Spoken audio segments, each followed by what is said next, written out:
প্রিয় দর্শক, চলুন আজ মিতালি ঘুরি মংলা নদীর সাথে।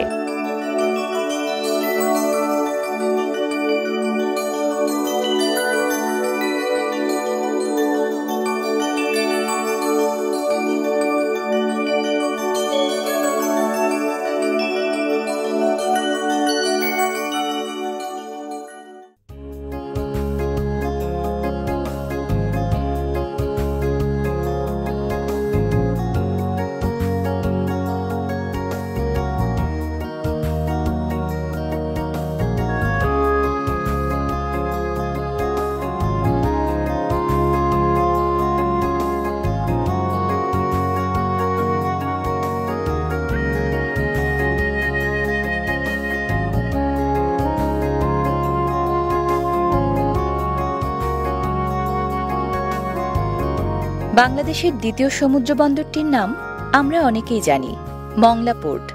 জানি বাগেরহাটের উপজেলা জনপদ মংলার নামও, কিন্তু মংলা নামের নদীটির কথা? ছোট্ট নদী তো অনেকেই জানি না। ছোট হলে কি হবে, রূপে গুণে গুরুত্বে বৈচিত্র্যে মংলা নদীর জুড়ি মেলা ভার। তাই তো এলাম ওর কাছে। প্রিয় দর্শক, চলুন আজ মিতালি ঘুরি মংলা নদীর সাথে।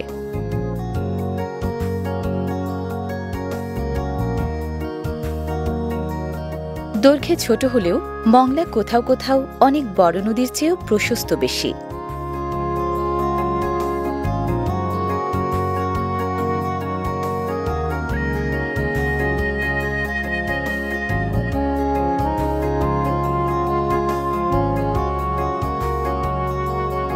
উচ্ছলে নদী বইছে রাজধানী ঢাকা থেকে প্রায় ২৫০ কিলোমিটার দূরে দক্ষিণ পশ্চিমের উপকূলীয় জেলা বাগেরহাটের বুক চিরে।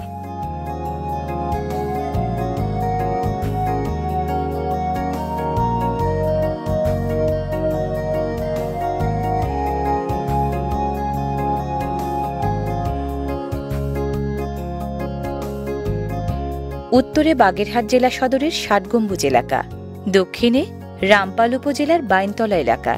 এই দুই এলাকার সীমানা রেখা থেকেই যাত্রা শুরু মংলা নদীর।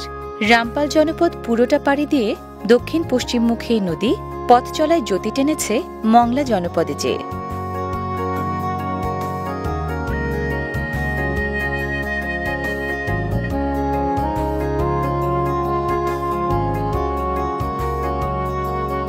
উপকূলীয় এলাকার নদী হওয়ায় স্বভাব বৈচিত্র্যে মংলা অন্য সব নদীর চেয়ে আলাদা।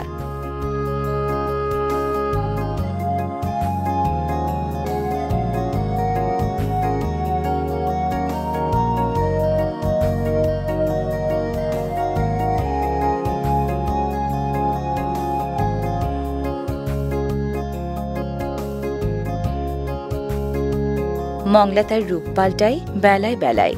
প্রতিদিন বুকে তার দুবার করে জোয়ার হয়, দুবার করে ভাটা।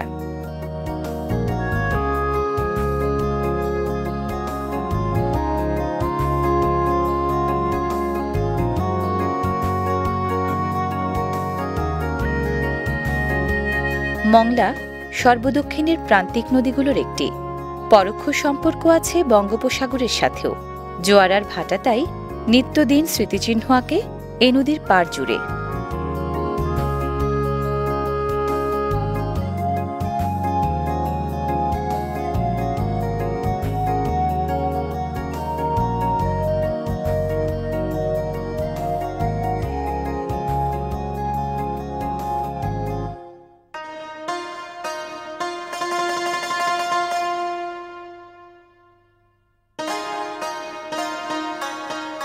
মংলা নদীর দুই পাড় আর ১০টা নদীর পাড়ের মতো নয়। ভাটায় জেগে থাকা আর জোয়ারে জলমগ্ন এই পাড় জমিন নদীর দানে হয়ে উঠেছে দারুণ চিংড়ি ঘের।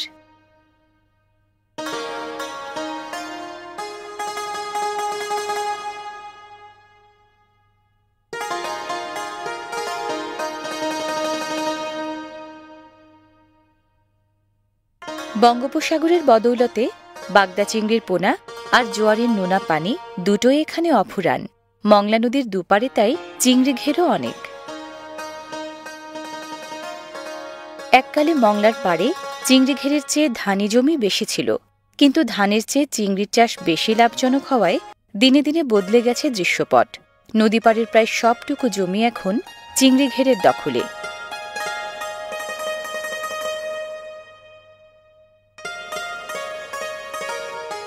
একসময়ের কৃষক রণজিৎ বাবু লাঙলের বদলে হাতে তুলেছেন জাল।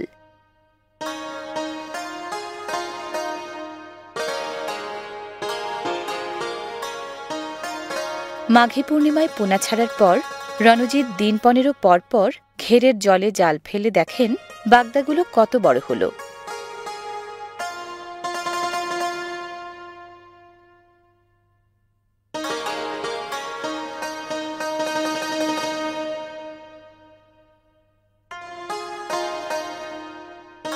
দুই থেকে আড়াই মাসের মাথায় প্রতিটি বাগদার ওজন হয় 25 থেকে 80 গ্রাম পর্যন্ত। বিক্রির জন্য ওজন বুঝে চিংড়ি ধরা শুরু হয় মাস 3 গেলে।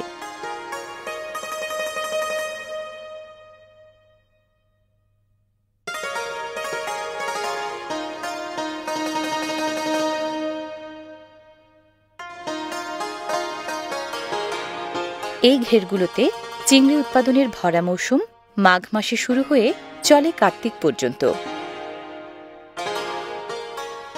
ঘেরের ধারে গড়ে তোলা এই মাচান ঘরকে স্থানীয়রা বলে গৈঘর। আবুল বাশার বছরে প্রায় 7 মাস কাটান গৈঘরে।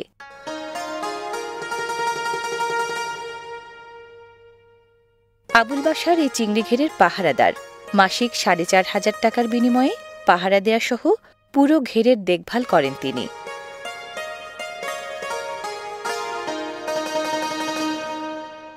মংলাপাড়ের ঘেরগুলোতে শুধু বাগদা নয়, চাষ হয় গলদারও। বাগদা চাষে বাড়তি খাবার তেমন লাগে না, গলদার বেলায় লাগে।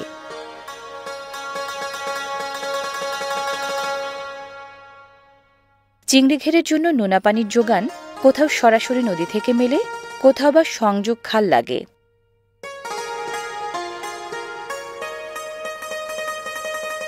মংলার নোনা জলে বেড়ে ওঠা বাগদা চিংড়ি প্রতি কেজি বিক্রি হয় সর্বোচ্চ 500 টাকায়, প্রতি কেজি গলদার দর ওঠে 700 টাকা পর্যন্ত।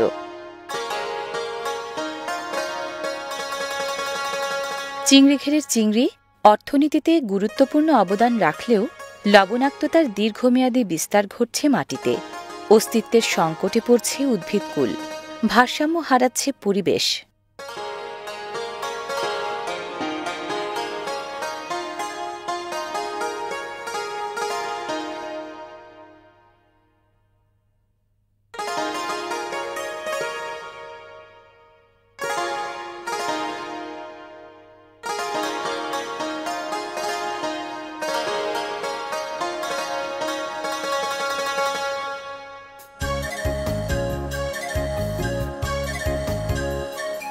ঢাউস সাইজের বড় সব নৌযান নিশ্চিন্তে চলে মংলার বুকে।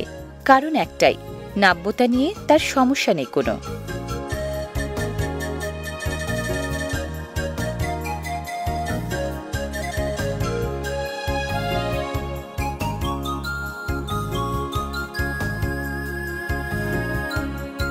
চলার পথের শুরুতে মংলা নদীর পুঁজি, দাউদখালী এবং জারান্তলি নদীর পানি।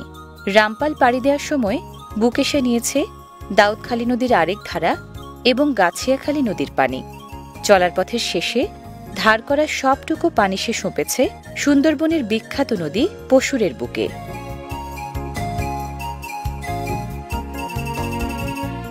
সুন্দরবন ও বঙ্গোপসাগরের সাথে দোস্তি পাতানো মংলা নদীর মেজাজ মর্জি নাকি বেশ চড়া।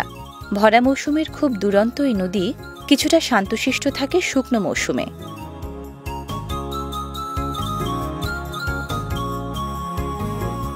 মেজাজটা যেমনই হোক, বাইনতলা, ডিমা, মল্লিকের বের, বাঁশতলী, রামপাল সদর, পেরিখালী, বুড়ির গঙ্গা, সোনাইলতলা, মংলা পৌরসভা ও চাঁদপাই সহ নানান জনপদের সাথে সখ্য এই নদীর। সুন্দরবন এলাকার অন্য সব নদীর মতো মংলার পাড়েও জন্মায় বিখ্যাত গোলপাতা। মংলা নদীরই ছোট্ট এক খাল এটি। শানবান্ধা ইউনিয়নের বাসিন্দারা নাম দিয়েছে তারা খাল।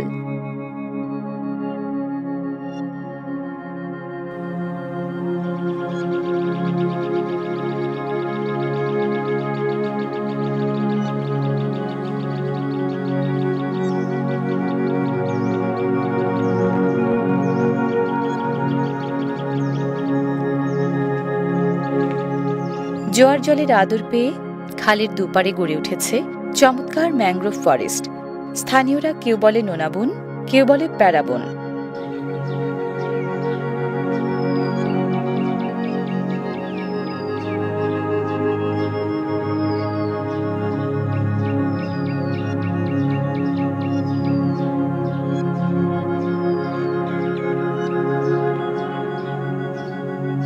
জলমগ্ন গাছগাছালি, নিটোল জলের জলতরঙ্গ, আলো ছায়ার মায়াবী খেলা আর পাখির কুজন নিয়ে প্যারাবন যেন নিসর্গের স্বপ্নরাজ্য।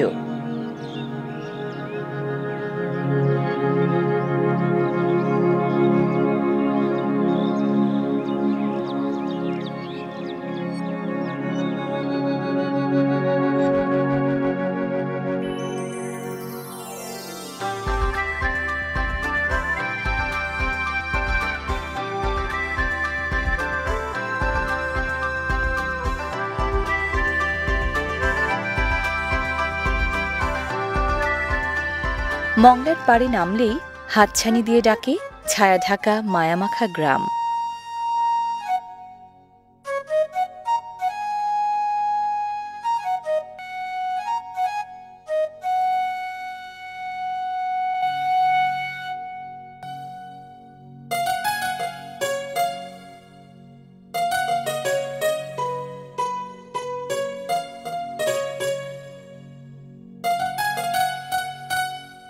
একে তো নদীপাড়ের গ্রাম, তার উপর সুন্দরবনের বেশ কাছাকাছি। এখানকার বৈচিত্র্যময় জীবনধারা নিশ্চয়ই ৮-১০টা জনপদ থেকে আলাদা। অনুমানটা সঠিক কিনা চলুন মিলিয়ে দেখি।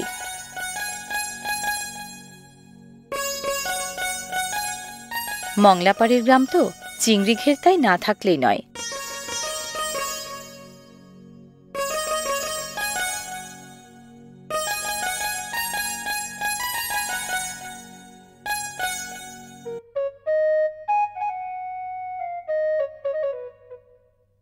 আকর্ষণীয় এই গ্রামটি রামপাল উপজেলার হুড়কা ইউনিয়নে। গ্রামের নাম চারাখালী।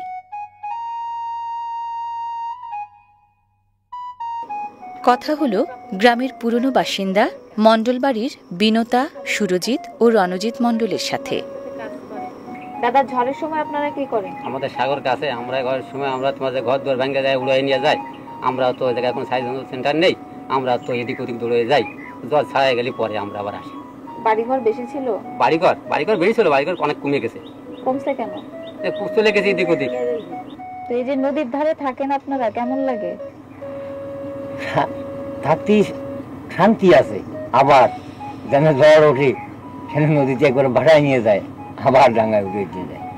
60 পেরিয়ে যাওয়া রণজিৎ মণ্ডল জীবনে বহুবার দেখেছেন মংলা নদীর রুদ্ররূপ, সয়েছেন ঝড় ঝঞ্ঝা জলোচ্ছ্বাসের আগ্রাসন। বড় কোনো ঝড় হয়েছিল? বিরাট ঝড় হয়েছে, তাতে বাড়ি বদ্ধ ছিল না। সামনে ওই একখান বাড়ির চারিপাশে টানাটানি বাঁধে সেই জায়গায় ছিলাম। তারপর ঝড় ফেরাই গেলি, আসে দেখি শ্মশান হয়ে পড়েছে সব।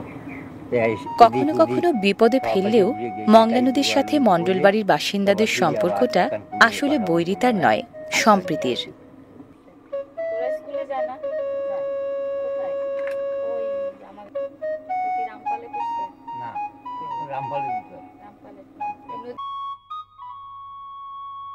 খেয়াল করেছেন এখানকার ঘরবাড়িগুলোর ছাদ নিচু আর দরজা ছোট। ঝড়ঝঞ্ঝার দাপট এড়াতেই এই কৌশল।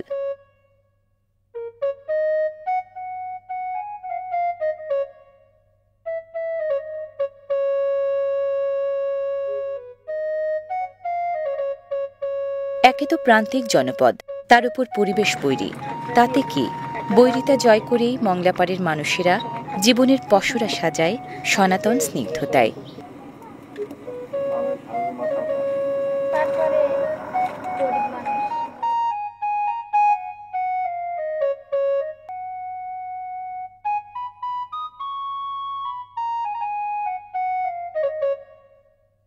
এ গায়ের বাসিন্দাদের পুষ্পপ্রীতি প্রবল।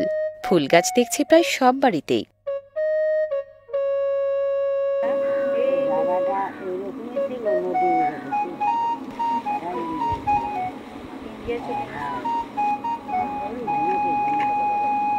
কথা বলে জানলাম শুধু মণ্ডলবাড়ি নয়, এ গায়ের প্রায় সব বাড়ির গৃহবধূই হিন্দু ধর্মাবলম্বী।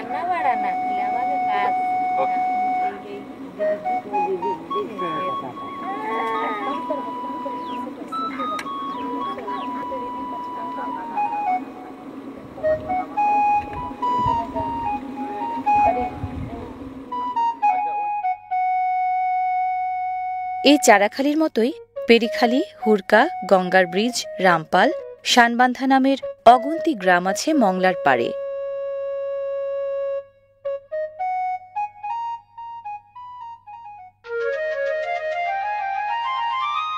মংলা নদীর ধারেই বাংলাদেশের দ্বিতীয় সমুদ্র বন্দর, তাই মালবাহী বার্জ, লাইটার, কোস্টার এবং কার্গো শিপের নিত্য চলাচল এই নদীতে।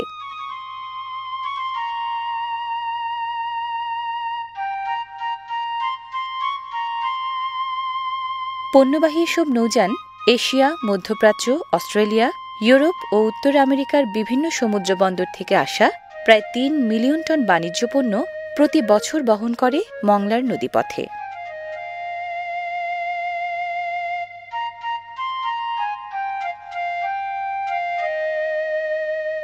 আমি যে নৌযানে করে যাচ্ছি এর নাম সাম্পান। মংলাপাড়ের মানুষজন ছোট নৌকাকে বলে ডিঙি, বড় নৌকাকে বলে ডিঙা।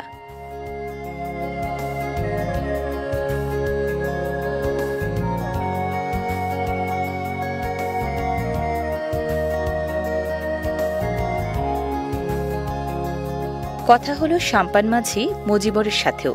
মজিবর জানালেন, ভরা মৌসুমে মংলায় নৌযান চালাতে হয় জীবন বাজি রেখে। নৌযানে ইঞ্জিন না থাকলে চলাচলে কঠিন।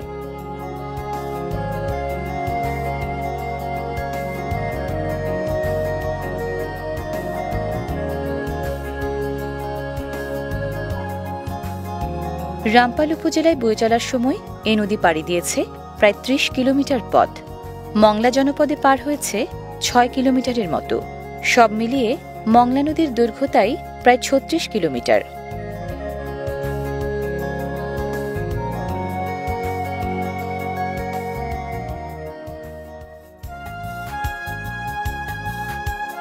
সুন্দরবন দেখতে আসা দেশি বিদেশি পর্যটকদের ট্যুরিস্ট বোট আর ঢাকা ফেরত রকেট স্টিমারের আনাগোনায় দারুণ ব্যস্ত মংলার ফেরিঘাট। বহতাই নদীর দানেই মংলা পোর্ট, ইপিজেড, পর্যটনের মোটেল সহ নানা অবকাঠামোর সমবায়ে মংলা সদর হয়ে উঠেছে পুরো জনপদের প্রাণকেন্দ্র।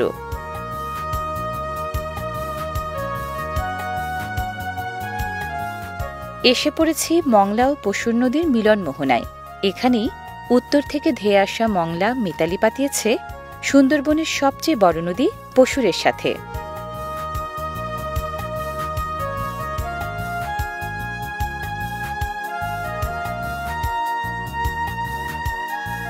সুন্দরবনের অসংখ্য নদীর মাঝে দৈর্ঘ্য প্রস্থ আয়তনে পশুরই সবচেয়ে বড়।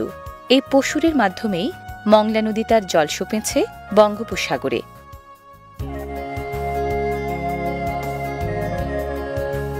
পশুর ও মংলার মোহনামুখের অদূরে দেশি বিদেশি জাহাজের বহির্নোঙর এলাকা। ওখানে বড় জাহাজের মালামাল খালাস হয় মাঝারি নৌযানে।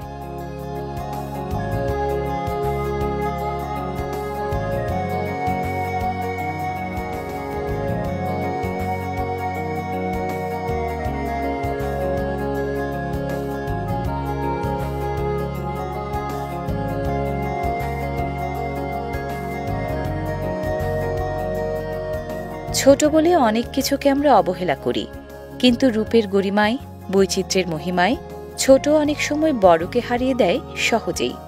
ছোট নদী মংলা এসে যে ঐশ্বর্যের খোঁজ পেলাম, অনেক বড় নদীতেও তা পাইনি। দৈর্ঘ্য কম না বেশি কি আসে যায়, মংলা আসলেই ঐশ্বর্যের অফুরান ধারা।